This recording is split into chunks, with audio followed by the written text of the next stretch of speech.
Have you ever wondered how you can express the person that God made you through your style? Well, today we're going to talk about that. We're going to look into some tips for expressing who you are through your style.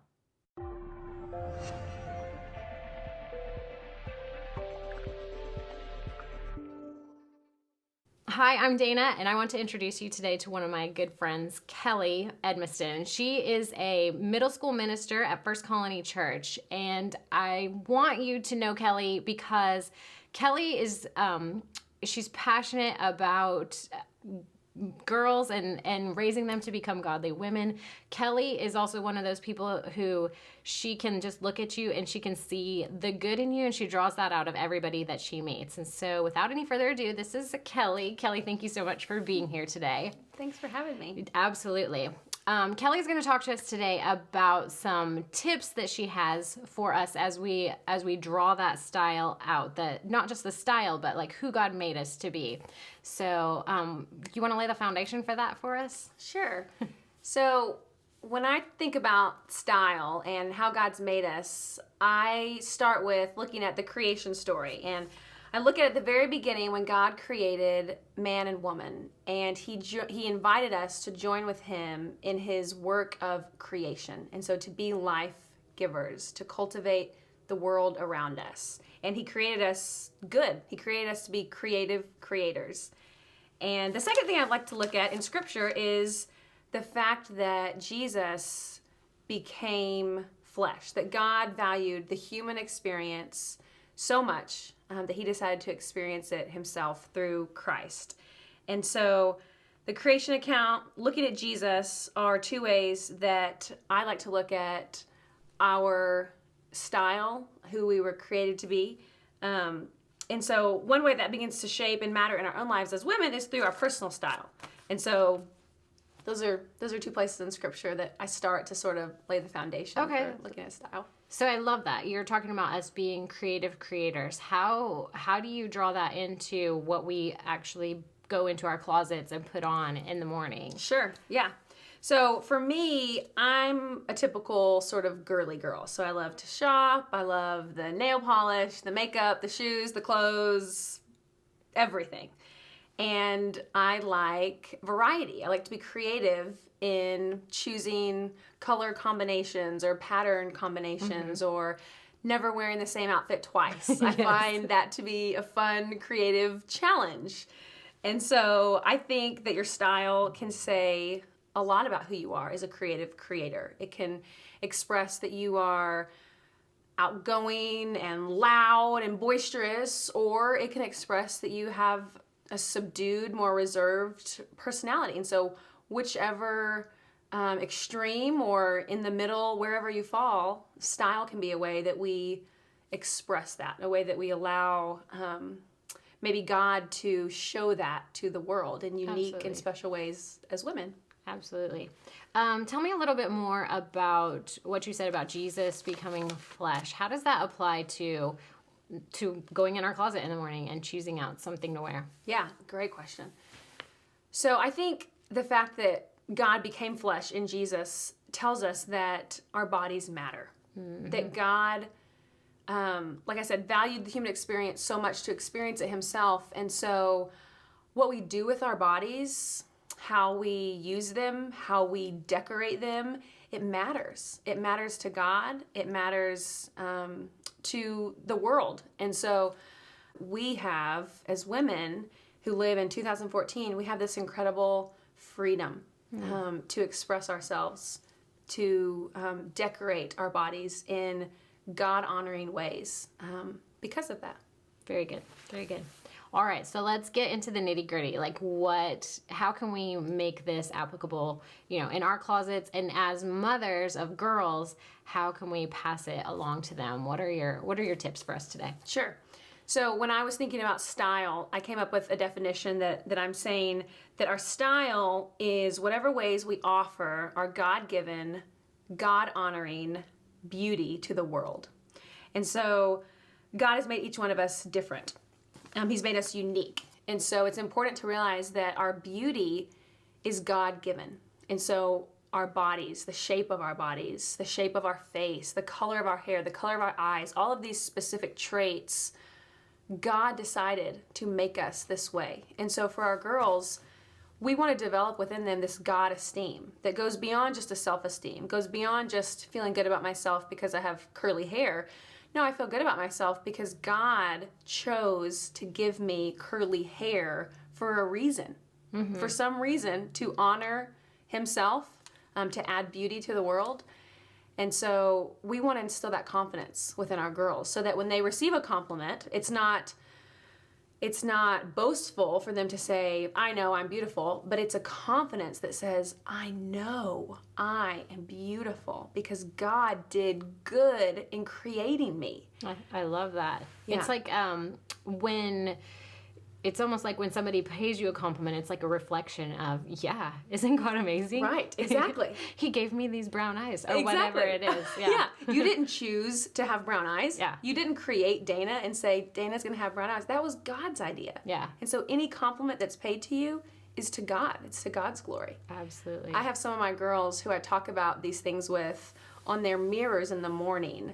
I have them get a marker and write, God did good. Nice. So every morning when they look in the mirror, whatever it is they feel, they'll be reminded, God did good in creating me. Even if I don't feel good about myself today, I have to remember he made me and he makes good and beautiful things. That's so important, especially with the way that culture tells us, this very narrow definition is what beauty is. Yes. It's so important for us as we're raising our girls to show them that that the magazines and Hollywood and all of those people who are saying that this is what beauty is, that they're missing out on so much that God has to offer about who he is and how he makes us all so different. Yes, absolutely. And that's another thing that I would tell moms about girls that they're raising that are prepubescent or going through puberty. Our girls will start to realize they don't have the same shape as maybe a model in a magazine. But to help them celebrate even their shapeliness, if their hips are widening, that is awesome. You can be a strong runner, or you're going to be able to, work. Valuing these athletic abilities or these, not 6 foot, tiny, skinny girls, and celebrating those things and helping them develop that confidence, and even the shape of their bodies is so important. Absolutely. So for number 2, I would say I want to teach our girls that our style, and a way to express our style, is we have to understand that our style has to be God-honoring, and so for the benefit of others. So we think about personal style being personal, being for my benefit, but as Christians, we always have to remember that we live for the benefit of others. We put others over ourselves. And so as we choose clothing items, as we go shopping, as we choose accessories, we need to be asking, does this honor God? So a specific question would be, is this a modest outfit choice, or is this an outfit choice that's going to serve as a distraction and a hindrance to people, any people, not just guys? Right. But is this a boisterous outfit that is showing off too much skin, or whatever the case may be, or is this God-honoring? So absolutely. I might want to express myself through wearing really short shorts and spaghetti straps, but that's not God-honoring. And so helping our daughters think through, it is your personal expression, but it also has to be balanced with a God-honoring, God-honoring aspect to it. Right, right. Yeah, it's definitely important for us to have that attitude of, how do my choices impact the people around me? Yes. And how can I choose purity? Yes. In this particular instance? Yes. Yeah. Yes. Style is offering our beauty to the world. And that's the third thing I would say is about beauty. So once we go through the steps of thinking about our style as God-given and God-honoring, I think a great question is to ask, what makes me feel beautiful? And so is it a certain color? Is it wearing a certain belt? Is it wearing a style of jeans, skinny jeans or flare jeans? Or is it wearing running shoes? What is it that I wear that causes me to realize the beauty God has given me? And so when we understand how beautiful God thinks we are, that God's made us beautiful, we have this great freedom to offer that beauty, whatever its form, to others. I really like that. And especially that there's no one way to do it, that we can bring whoever it is that we are, whatever gifts and talents and experiences that we have, we can bring it and we can put it in there. So, what my style as a mom playing at home with my kids on a Saturday versus, when I go out and we're sitting here doing an interview. I'm not going to wear this when I'm at home playing with my kids on a Saturday. Yes, definitely. Whatever your personality is, whatever the unique personality that God has given you, we want to encourage our girls to let that shine through your style, through whatever it is you wear. So if you're a laid back, relaxed personality, jeans and t-shirt kind of girl, then be a jeans and t-shirt kind of girl to the glory of God. Yeah. It doesn't matter whatever that expression might look like, but it's to be who you fully are to the maximum amount. Nobody else can be who you are. That's so true. And there's a certain level of comfort that comes with knowing that I am bringing who I really am into the clothing choices that I have for today. Yes. So, if you happen to be an athletic girl, like you said earlier, just having that confidence and that comfort in, this is really who I am. This is who I am to the world. And then, at the same time, if you are the kind of girl who loves all the accessories and the jewelry and the multiple patterns and all of that stuff, like just feeling comfortable in that and bringing it to the world. I really like that. Yes. Yeah. And as mentors and parents and leaders, it's up to us to set the tone for our girls and to validate them, whatever their expression might be, as it's God honoring, to let them fully be who they are created to be and watch God bring that out in them. Yeah, I've seen that with Lexi. Lexi, when she was as young as 2 years old, started putting together some of the most ridiculous outfits, but they're so her. We started calling her Punky Brewster at a very young age just because she loved to layer pattern on pattern on pattern and the most loud things that she could think of. And that's just Lexi. That's who she is. But at the same time, I have other friends who just bring their, one friend in particular that I'm thinking of, she's very reserved and she's very quiet and she always looks just absolutely stunning.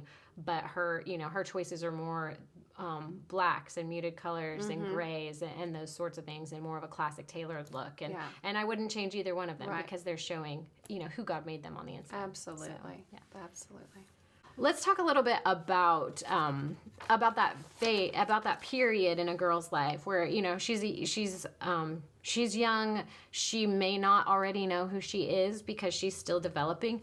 How would you help her to go about maybe experimenting with those styles? How do you try them out, try them on to see if they work for you? Yeah, Any definitely. ideas about that? Definitely, yeah. I think a girl who's interested in expressing her style or learning about it in particular, if I were to guide her through that process, I would start with asking her what pieces she's drawn to, so similar to maybe what an interior decorator would come in and ask you about paint swatches or whatever. I would maybe want to go into her closet or go into a store with her and help her think through, what are you drawn to? What speaks to you? Is there a certain color? Is there a fabric? Is there a look? Is there somebody in your life who you see, who inspires you, who you think, I want to dress like that, or I want to be like that, or she always looks awesome, or whatever, someone she looks up to. And so just helping her think that through and maybe even understanding why. Why does this particular piece speak to you? What about it? And then just having her, try stuff on. And it would be great to do with her mom if it wasn't with me, Right. Try things on. Celebrate, like I said, the curves of her body or the particular way that a color brings out her eyes, and help her see those things and help her begin to value those things. Whereas maybe a lot of girls going through, pre-adolescence, they don't value certain parts of their body. They tend to think negatively. And so that would be a big focus area, is trying to help them celebrate and enjoy and love their bodies, their physical appearance. And so going back to that God-given point and helping them see that. And then helping them put outfits together. I do that with friends all the time. I'll come over to their closets and they think they have nothing to wear, and then we'll, talk and mess around for a little while, and we'll come out with 10 different, combination of outfits, and it's a blast. And so, doing awesome. that with young girls, they love that kind of stuff. That sounds like a lot of fun. fun. Yeah. Like I could use your help with that. Yeah, we can do that. Sometimes it gets boring when you wear it the same way over and over. You need a new perspective. Adding something new or trying something that's a little bit out of your comfort zone. Absolutely. Just to see, is this part of who I am really, and I just haven't revealed it to the world. Absolutely. Absolutely. Yeah. And sometimes even going through and revisiting old pieces and then getting one new piece to go with it can change your entire outfit or change your entire perspective on your wardrobe and things like that. That's fun. Those are fun things. Yeah, a lot of fun. It would be fun to go through some kind of a style challenge where, you've got to do this, or you've got to fit into this quality for today. Yes. Yeah. Let's do it. Okay. We're on it. I love it. All right, so I hope that helps you as you think about your girls and as you guide them through this process of just expressing who they were made to be in the way that they dress and the way that they present themselves to the world. Thank you so much for being here, Kelly. I really appreciate it. Thanks for having me.